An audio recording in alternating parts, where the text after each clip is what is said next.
I'm muted. Oops. Oops.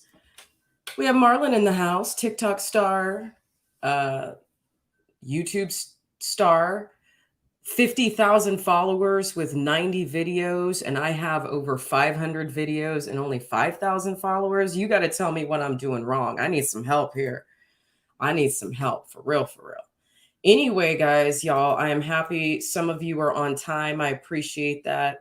Tonight, we have part 2 of our 33 Strategies of War by Robert Greene. And this book is literally changing my life. I mean, I thought I was a bad bitch before. I've always been a survivalist. I've always been adaptive. I've always been able to roll with the punches, but this book is really challenging me to live a new life and to think a new way. And I'm so glad that so many people recommended it to me. And when I'm done with this book, I'm going to get all of his books and I'm going to watch all of his interviews because he is just that good. Anyhow, before we get started, let's make sure that you guys are donating. Marlon, I need you to make a donation if you don't mind, my dear. I appreciate you. We have donations coming in. I appreciate everyone who's already donated. Please make sure you are following me on Instagram at RedPillTV1, Twitter, Rage Redpill. It's reversed. If you'd like to send me an email, I am redpillrage@protonmail.com. Current profile on TikTok is not RedPillRage, and Gab and Rumble on RedPillRage. I have not been active on Gab. Excuse me.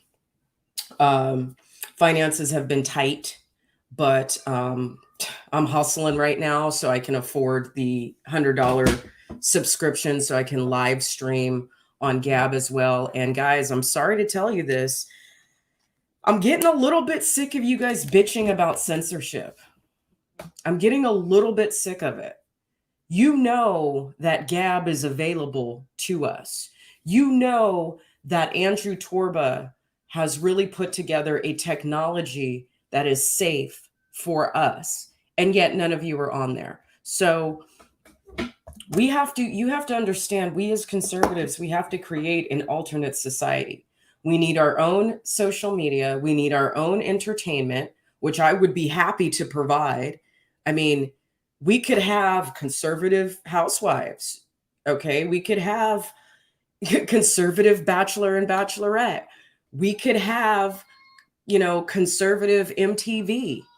We could have all of those things. I would like to create all of those things for you, but y'all don't be supporting shit. So it is what it is.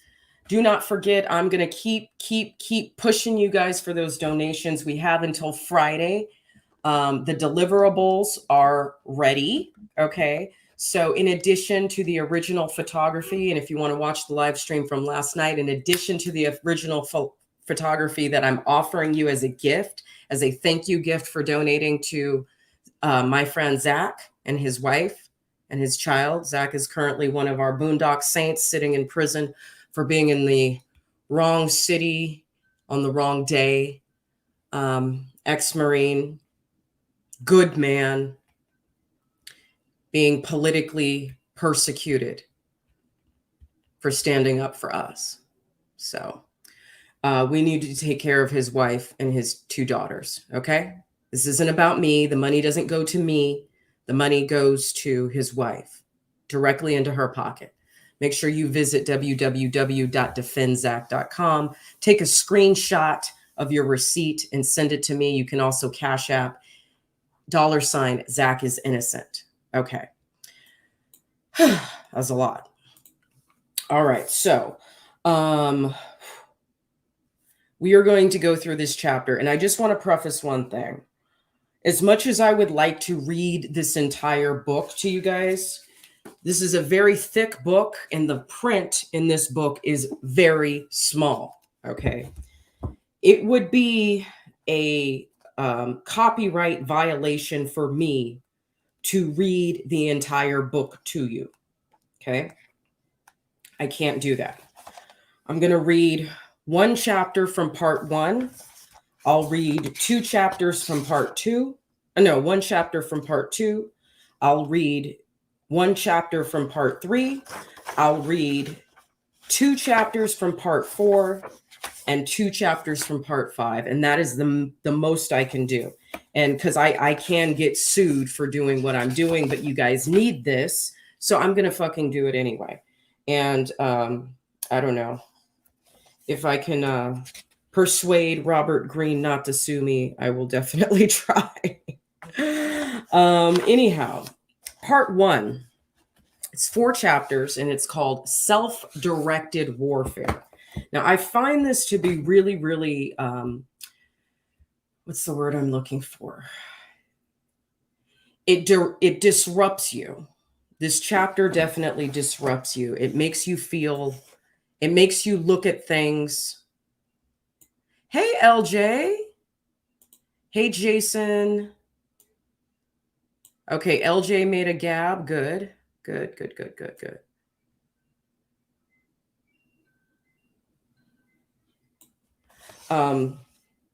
This is all about self-awareness. This is all about changing your mindset.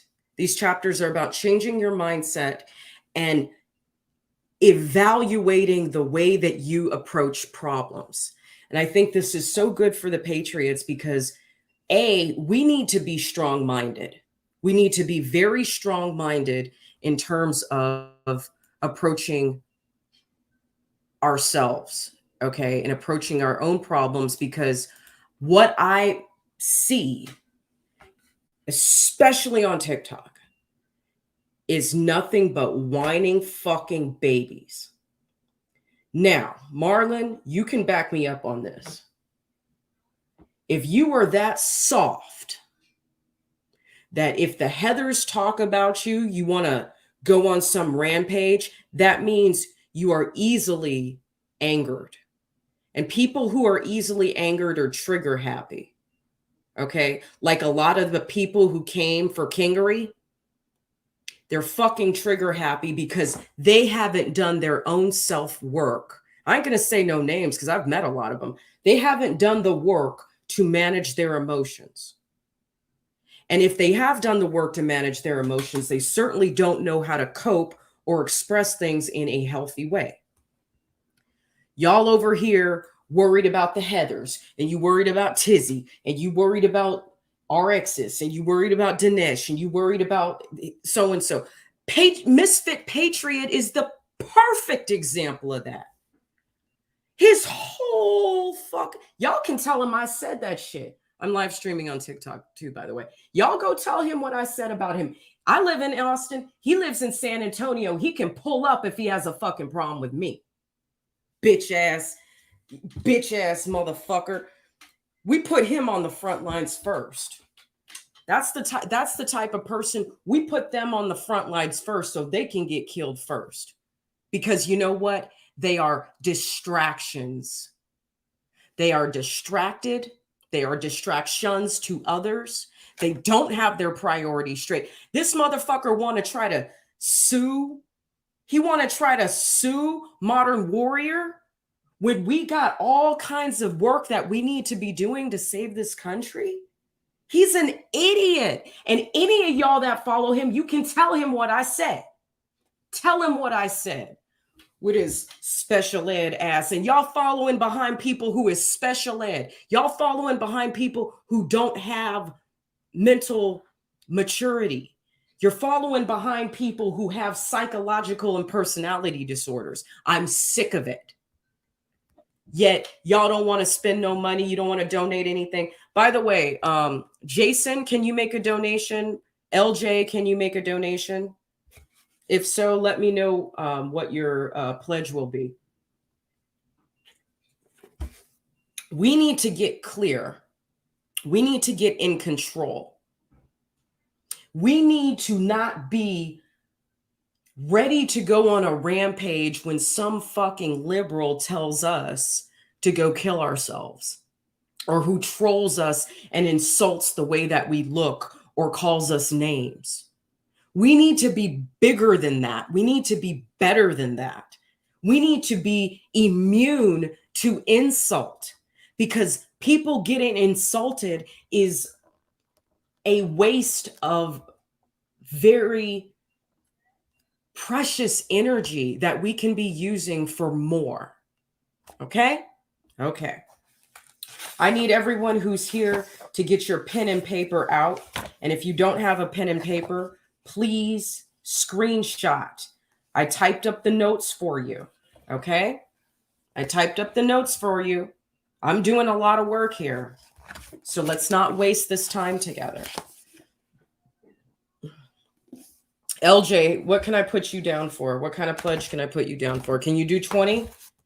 Can you do 20 to my fundraiser, LJ? Jason, can you do 20?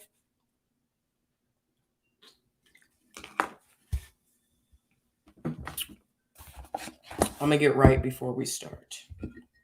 By the way, this is one of my favorite beers. I had it for the first time in 2019.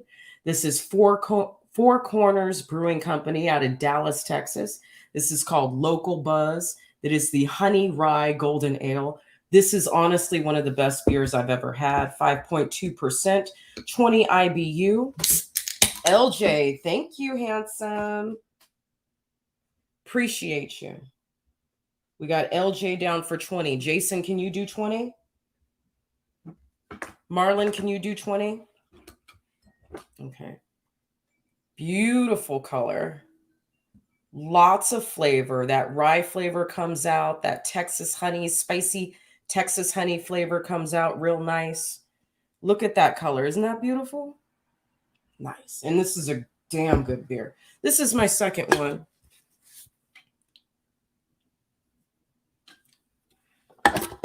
This koozie is cheap. I don't think it works. But one of my customers gave it to me, so I'm going to keep it. My customers are so nice to me. I've had customers give me all kinds of things. They are just so nice. Rich people are so nice. They really are. Most of them. Most of them. Okay. Ooh, Jason, big spender. We're doing 30. Thank you. Okay, so LJ and Jason, here's what I need you to do. Screenshot this right now. Screenshot my email. As soon as you make your donation, crop out any personal information from the receipt and email me the receipt. Okay, that way I can get you into the private stream, the Prince party that we're going to have, and also get you your photography. Okay, I appreciate you so much. Looks like peace. Shut the fuck up. Shut the fuck up with your negative attitude. Always playing devil's advocate. All right, let's go in. Let's go in. Do not fight the last war, the guerrilla war of the mind strategy. What most often weighs you down and brings you misery is the past, in the form of unnecessary attachments, repetitions of tired formulas, and the memory of old victories and defeat. You must consciously wage war against the past and force yourself to react to the present moment. Be ruthless on yourself and do not repeat the same tired methods. Y'all screenshot or write this down. Okay, I have all your notes ready for you. Sometimes you must force yourself to strike out in new directions, even if they involve risk. What you may lose in comfort and security, you will gain in surprise, making it harder for your enemies to tell what you will do. Now, how many of these fucking patriots are predictable? You see, they know how to trigger us. Do we know how to trigger them? Wage guerrilla war on your mind, allowing no static lines of defense, no exposed citadels. Make everything fluid and mobile. Now, he has a part here all about Napoleon Bonaparte. I'm going to skip that because he gets into something a little bit more interesting, which is when he talks about feudal Japan. And I want to go into that. So go ahead and purchase the book or the audio book if you want to read about the Napoleon Bonaparte stuff that he wrote. But I'm going to move on because I find this a little bit more applicable to us.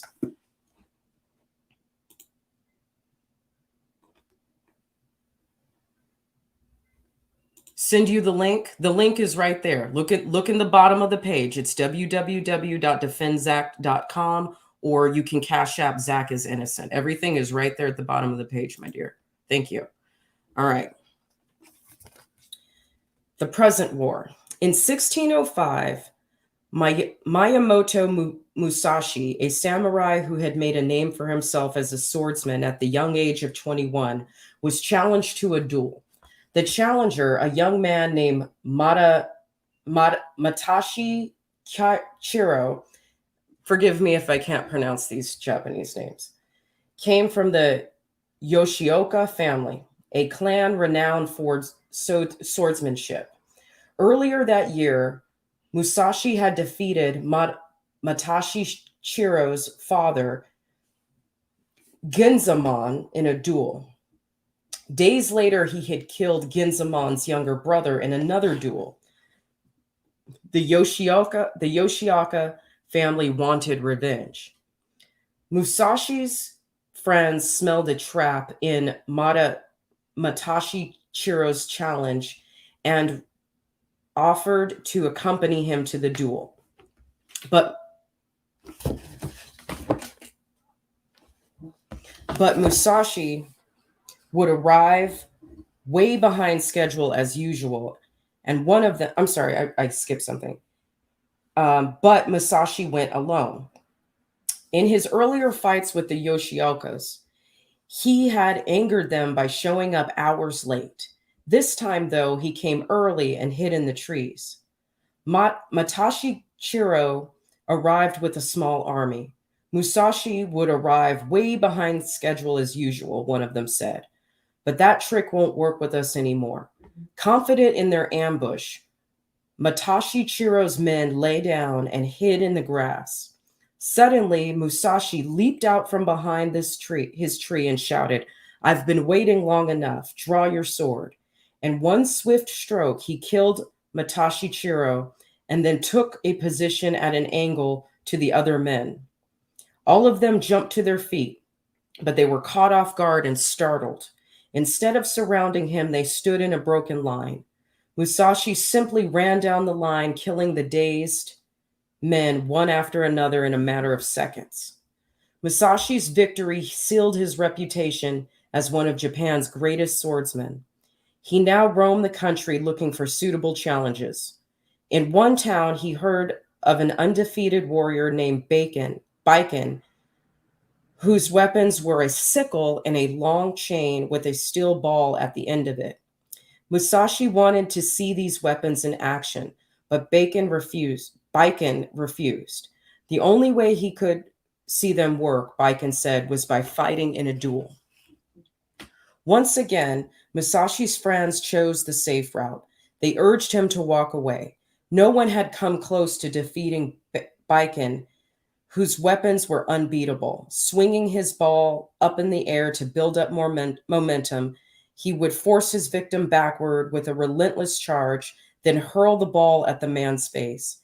His opponent would have to fend off the ball and chain, and while his sword arm was occupied, in that brief instant, Baiken would slash him with the sickle across the throat. Ignoring the warnings of his friends, Musashi challenged Baiken and showed up at the man's tent with two swords, one long, one short. Baiken had never seen someone fight with two swords. Also, instead of letting Baiken charge him, Musashi charged first, pushing his foe back on his heels. Baiken hesitated to throw the ball, for Musashi could parry it with one sword and strike him with the other. As he looked for an opening, Musashi suddenly knocked him off balance with a blow of the short sword and then, in a split second, followed with a thrust of the long one, stabbing him through and killing the once undefeated Master Baiken. A few years later, Musashi heard about a great samurai named Sensaki Ganru, who fought with a very long sword, a startlingly beautiful weapon which seemed to possess some sort of some warlike spirit. His fight would be Musashi's ultimate test. Ganru accepted his challenge. The duel would take place on a little island near the samurai's home.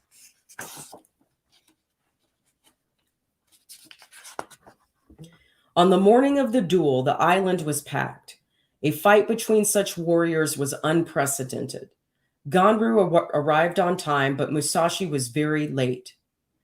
An hour went by, then two. Ganru was furious. Finally, a boat was spotted approaching the island. Its passenger was lying down, half asleep it seemed, whittling at a long wooden oar. It was Musashi. He seemed lost in thought, staring into the clouds. When the boat came to shore, he tied a dirty towel around his head and jumped out of the boat, brandishing the long oar, longer than Ganru's famous sword. This strange man had come to the biggest fight of his life with an oar for a sword and a towel for a headband. Ganru called out angrily, "Are you so frightened of me that you have broken your promise to be here by 8?" Musashi said nothing but stepped closer. Ganru drew his magnificent sword and threw the sheath onto the sand. Musashi smiled. "Sasaki, you have just sealed your doom. Me? Defeated? Impossible. What victor on earth," replied Musashi, "would abandon his sheath to the sea?" This enigmatic remark only made Ganru angrier. Then Musashi charged, aiming his sharpened oar straight for his enemy's eyes. Ganru quickly raised the sword and struck at Musashi's head, but missed, only cutting the towel headband in two. He had never missed before. In almost the same instant, Musashi brought down his wooden sword, knocking Ganru off his feet. The spectators gasped. As Ganru struggled up, Musashi killed him with a blow to the head. Then, after bowing politely to the men officiating over the duel, he got back into the boat and left as calmly as he had arrived. From that moment on, Musashi was considered a swordsman without peer. Interpretation. Miyamoto Musashi, author of The Book of Five Rings, won all his duels for one reason. In each instance, he adapted his strategy to his opponent and to the circumstances of the moment. With Matashi Chiro, he decided it was time to arrive early, which he hadn't done in his previous fights. Victory against superior numbers depended on surprise, so he leaped up when his opponents laid down. Then, once he had killed their leader, he set himself at an angle that invited them to charge at him instead of surrounding him, which would have been much more dangerous for him. With Baiken, it was simply a matter of using two swords and then crowding his space, giving him no time to react intelligently to this novelty. With Ganru, he set out to infuriate and humiliate his haughty opponent. The wooden sword, the nonchalant attitude, the dirty towel headband, the enigmatic remark, the charge at the eyes. Musashi's opponents depended on brilliant technique, flashy swords, and unorthodox weapons. That is the same fighting the last war. Instead of responding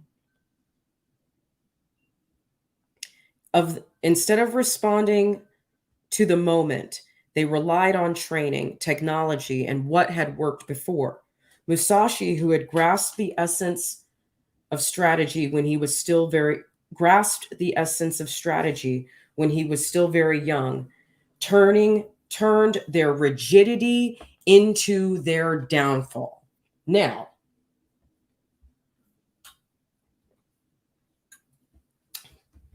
why are we not doing this with the left? How do we do this with the left? How do we turn their moral superiority and their need for equality into their downfall? Now, Marlon, if you have any thoughts, I'm going to give you the link now that you've heard. You said you didn't read this book, but if you have any thoughts, because you are from the TikTok world, so you know how embarrassing the Patriots are in my eyes. I know you have something to do very soon, and I don't want to keep you. But if you want to jump in and you have any comments about what has been said so far, you are welcome to make them. Okay. But I just wanted to make sure I could read some of this to you before I brought you in, because there's no point in bringing you in if you don't know what we're talking about, my dear. And y'all, if he comes into the chat, y'all, I got to hang out with Marlon at the last Band Fam reunion. They call him Denzel, but he looked better than Denzel. But he's married. Oh my God. He's one of those people you look at his face and you just can't stop looking. Like, his teeth are so white and perfect. Like, oh my God.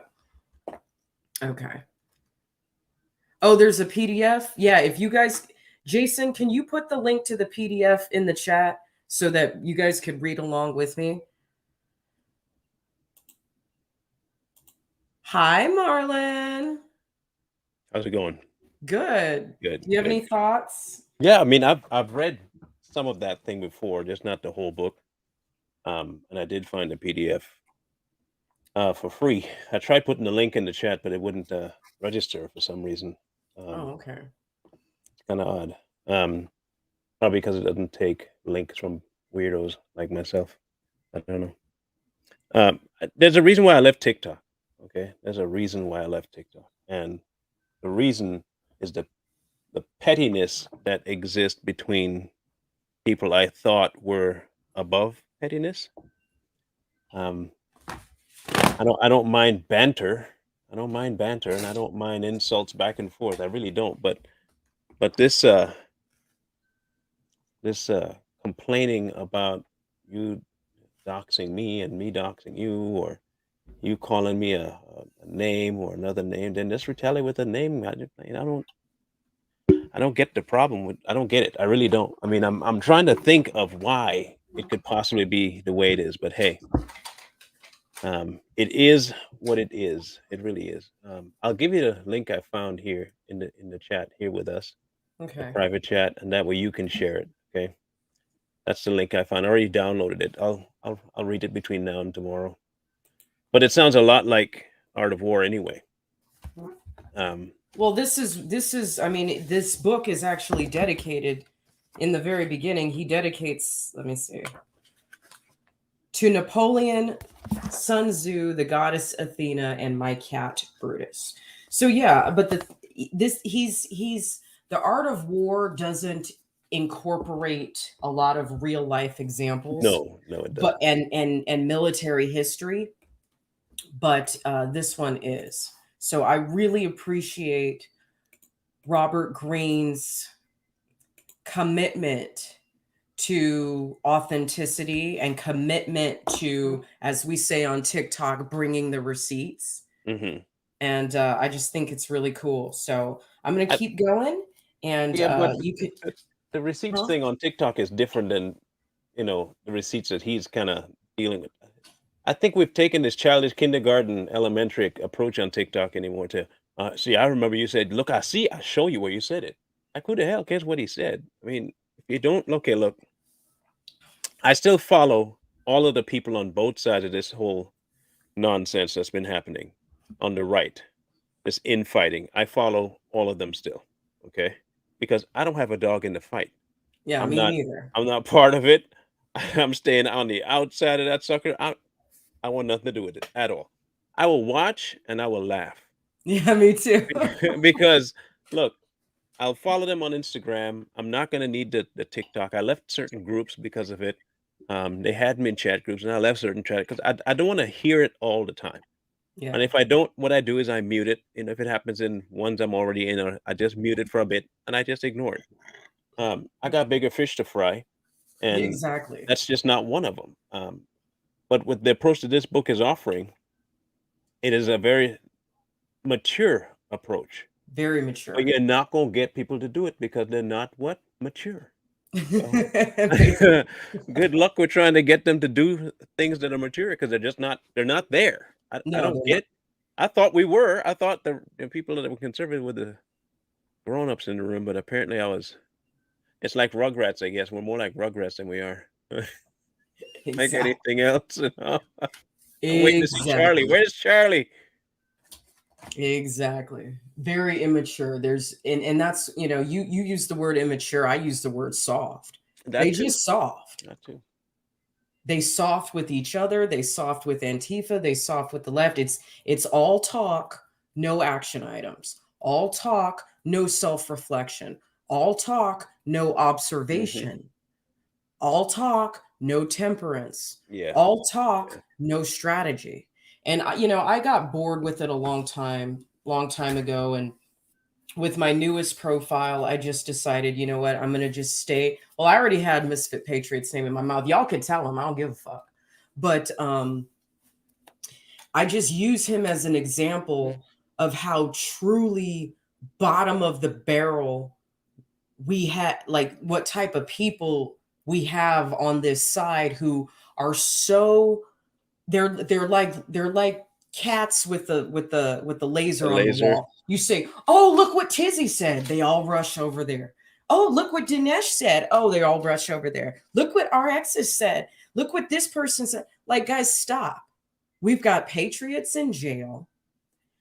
We've got voter fraud to deal with. We have fraud, I mean, crime up the ass in all of these cities.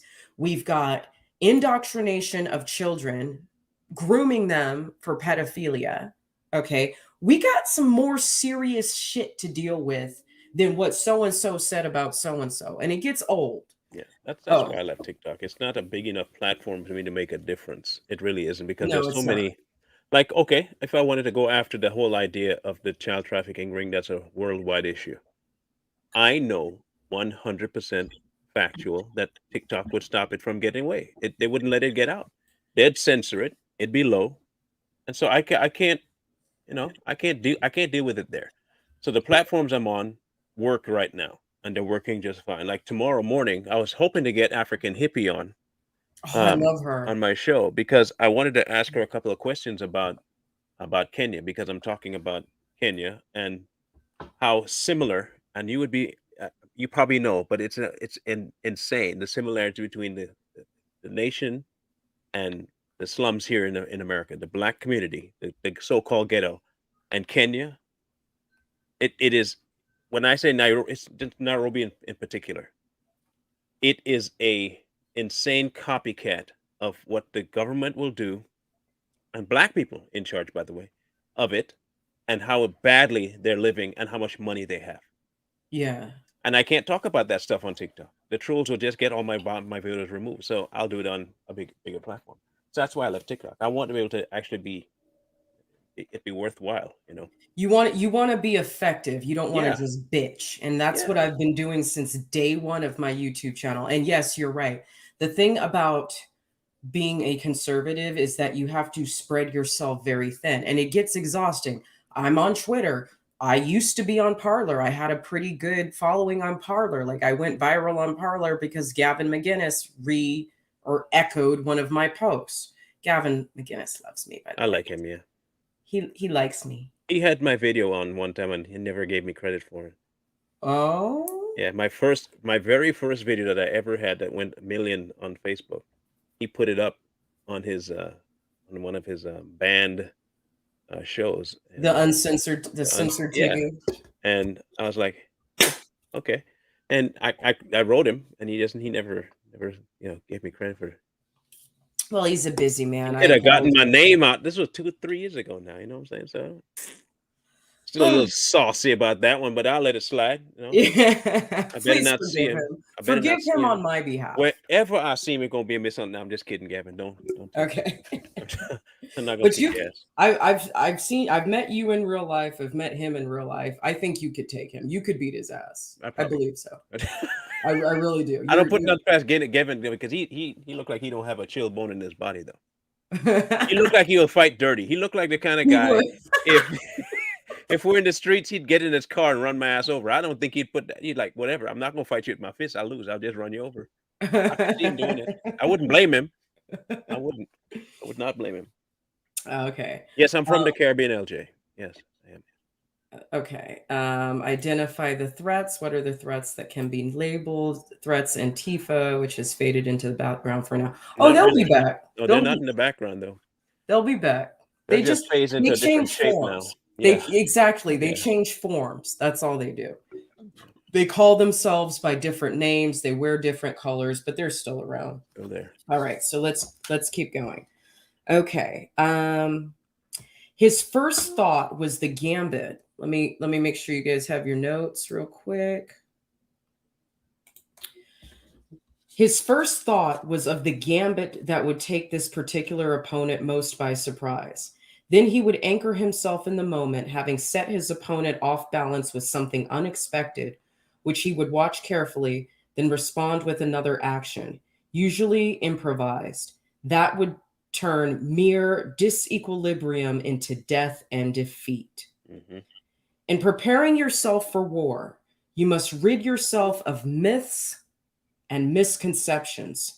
Strategy is not a question of learning a series of moves or ideas to follow like a recipe. Victory has no magic formula. Ideas are merely nutrients for the soil. They lie in your brain as possibilities, so that in the heat of the moment, they can inspire you in a direction, an appropriate and creative response. Let go of all fetishes, books, techniques, formulas, flashy weapons, and learn to become your own strategist. And that is something we absolutely do not have in the Patriot movement. Keys to warfare. In looking back on an unpleasant or disagreeable experience, the thought inevitably occurs to us: if only we had done X instead of Y. If only we could do it over. Many a general has lost his head in the heat of battle, and then looking back has thought of the one tactic, the one maneuver that would have changed it all. Even Prince Holland, I can't pronounce this, guys, forgive me, some German name. I'll call him Hall & Oates. Even Prince Hall & Oates, years later, could see how he had botched the retaking of Versenheligen. The problem, though, is not that we think of the solution only, is that we think of the solution only when it's too late. The problem is that we imagine that knowledge is what was lacking. If only we had known more, if only we had thought it through more thoroughly. That is precisely the wrong approach. What makes us go astray in the first place is that we are unattuned. That means not paying attention, not being self-aware, not being observant, and not being temperate, as Sun Tzu says. We are unattuned to the present moment, insensitive to the circumstances. Why do you think Antifa was able to do what they did in American cities since, actually before 2020? See, most of y'all think this shit started in 2020, but here's a little Here's a little fun fact for you. I've been living in San Francisco since 2013. They've been doing this shit since then. And even before that, some of these groups, some of these neo-communist groups have been stirring shit up in Berkeley, Oakland, and San Francisco since the fucking 60s. This isn't fucking new, but we are unattuned to history. We are unattuned to observing patterns and recognizing the playbook that they come up with. We are even now unattuned to the fact that there are break-off Antifa groups who are now calling themselves by different names, and we don't even know who they are. We don't know the enemy anymore. No, absolutely not. We have become the patriot, not just patriots, but conservatives have been taken up with this. You please tell me what the name of the enemy is so I can hate them. I'm not going to really go and do my own research and weigh what they believe and how they act and say that behavior is enemy-like. No, I'll wait till they name themselves the enemies for me to name them for myself the enemy. If you have what we would call a plumb line for right and wrong, if you have that, you can easily weigh all their behavior, all their action, all of their mantras against that plumb line, and you don't need anybody else to tell you where the enemy lies. You know exactly who that's how we can identify people that we call rhinos. The only way you can identify a rhino is to weigh it against what the plumb line is, not what I believe, what the plumb line is. And if they go against that, automatically you ain't getting my vote. Right off the top.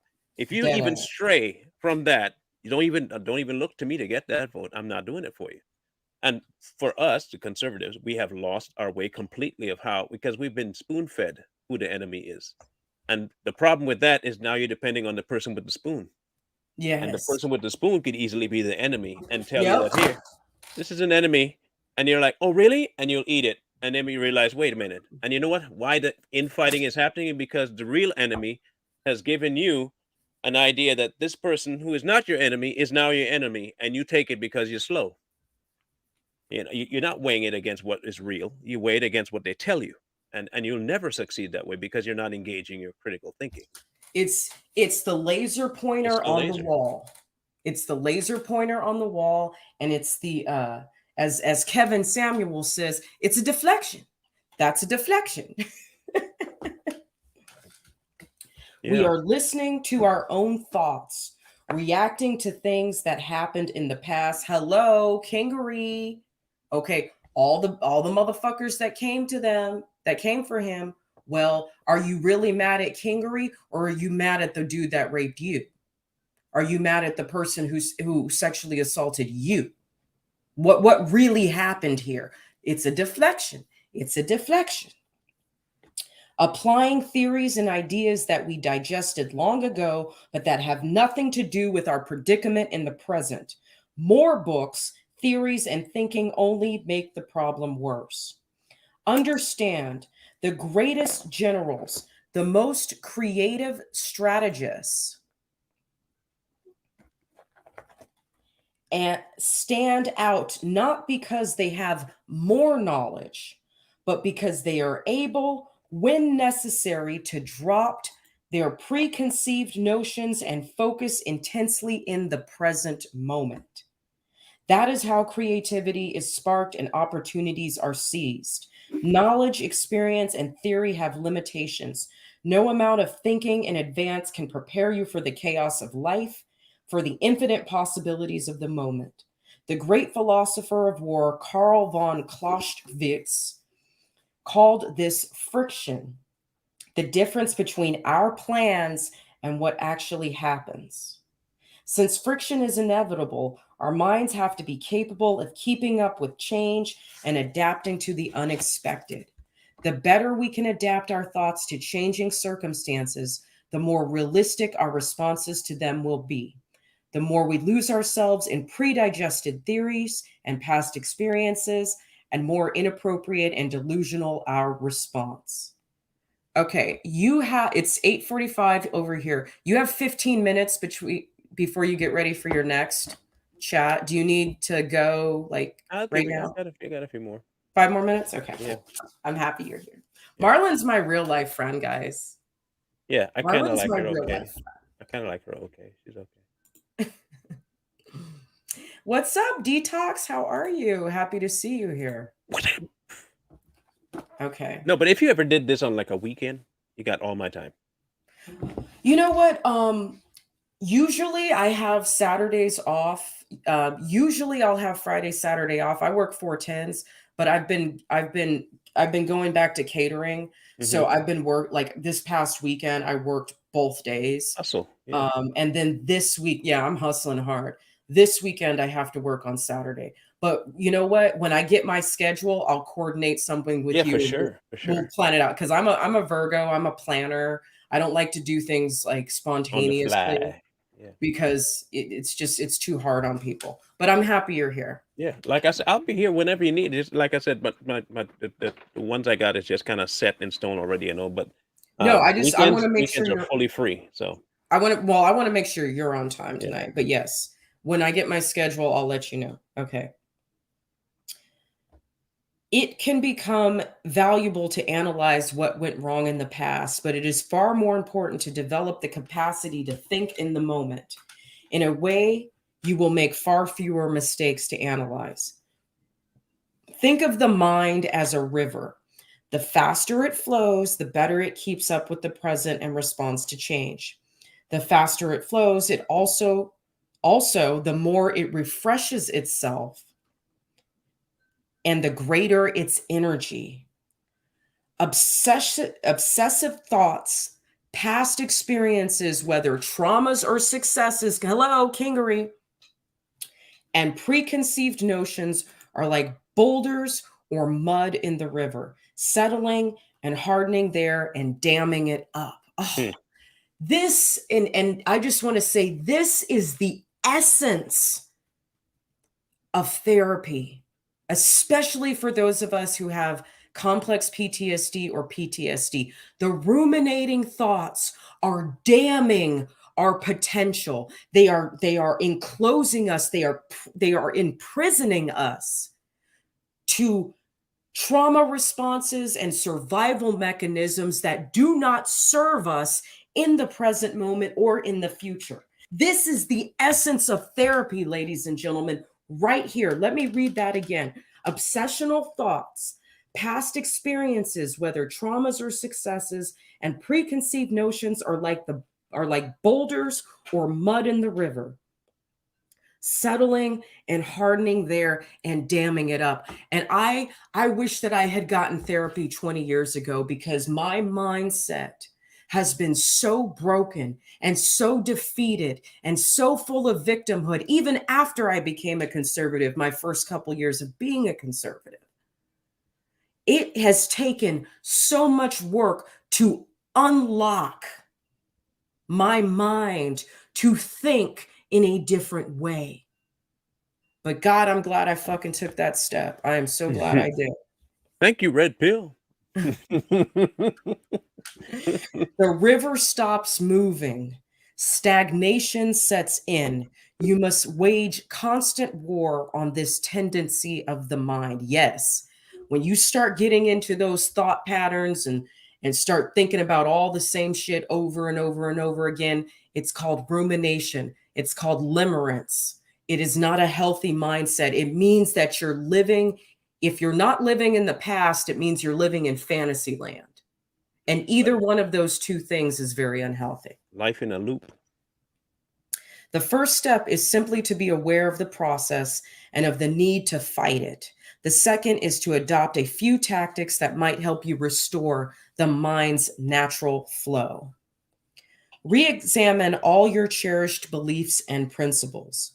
When Napoleon was asked for what principles of war he followed, he replied that to make the most of what he was given, he was the supreme opportunist. Your only principle, similarly, should be to have no principles. To believe that strategy has inexorable laws or timeless rules is to take up a rigid, static position that will be your undoing. Yes, And I'm gonna throw this out there because I'm gonna keep using Kingery as an example, okay? Women and men who have been raped or molested, there is something about sexual trauma that holds people in bondage for lifetimes. It will make you defensive where you don't need to be defensive.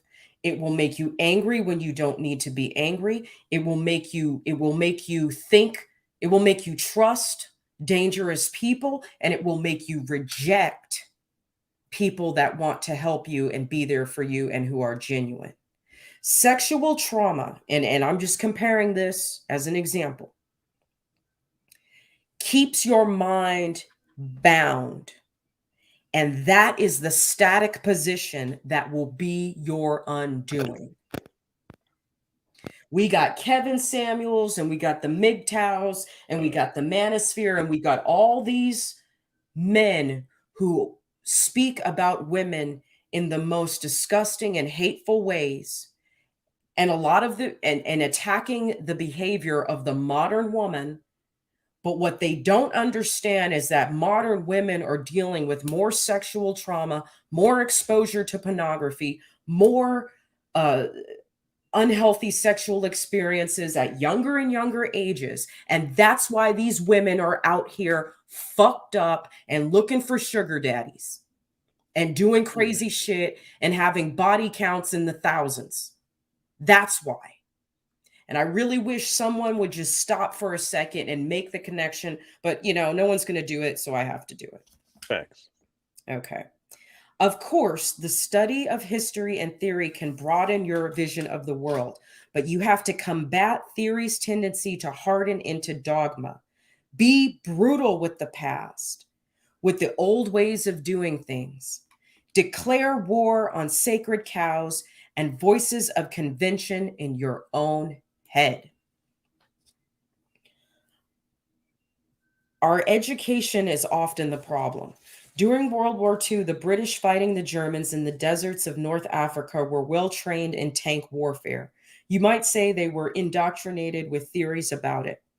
Later in the campaign, they were joined by American troops who were much less educated in these tactics. Soon, though, the Americans began to fight in a way that was equal, if not superior, to the British style. They adapted to the mobility of this new kind of desert combat. According to Field Marshal Erwin Rommel himself, the leader of the German army in North Africa, the Americans profited more than the British from their experience in Africa, thus confirming the axiom that education was easier than re-education. Okay, you have a couple minutes. Marlon, I'm going to let you go. I want you to let me know. Oh, thank you. Tell everyone how to find you. Mute.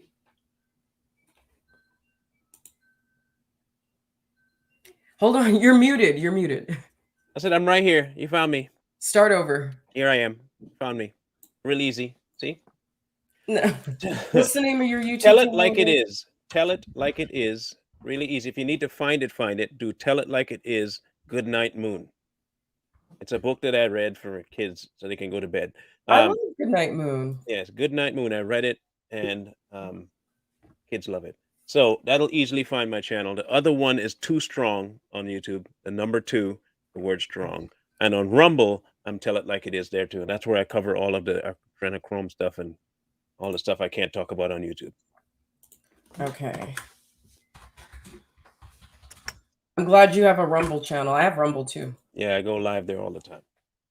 You can go live on Rumble now? I didn't know that. Oh, yeah. See, this is why I'll walk you through it. Let me know when, if you're free. Like, what's your schedule like tomorrow? Tomorrow I got to work. What time though? I have to be there at 11. Oh, you can get on before that. You can meet me online, and I'll show you how. It's real quick, real easy. Okay, text me, all right? Okay. Or text me through I will. Signal, or text me on the phone. Make sure you check it though. I will. Okay. Love you guys. Have a good one. I will catch up with you on another day. Thanks for you having me being on. here. All right, no problem. Bye. Oh, that was nice. That's my real life friend. That's my real life friend. I love my real life friends. See, I don't trust people on the internet no more until I meet you, and even then, I don't really trust you. But I prefer to I prefer to meet people in person. I'm a people person. So listen, this is what I'm going to do. The viewership right now is a bit low, and I'm not happy about that. So I'm going to make this a 2-part series. I'm going to end this live, and then I'm going to jump back in. I'm going to get another beer, and then I'm going to jump back in. Okay. I'm going to end it on TikTok. I'm going to do the same thing. So, guys, Jason, Walter, whoever else is here, thank you for being here. Kaylon, how are you?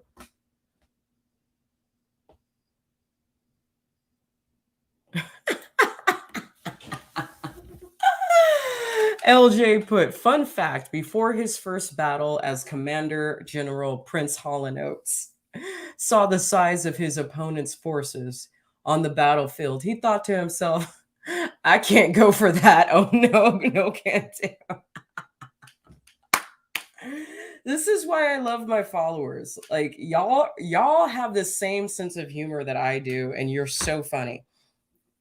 Because I want to upload this on Instagram, I have to keep it under an hour. So we're going to make 2 videos, 2 parts, 2 parts, 2 parts. Okay. I'm going to go get a beer and I'm going to come right back. Guys, make sure your notification bells are turned on.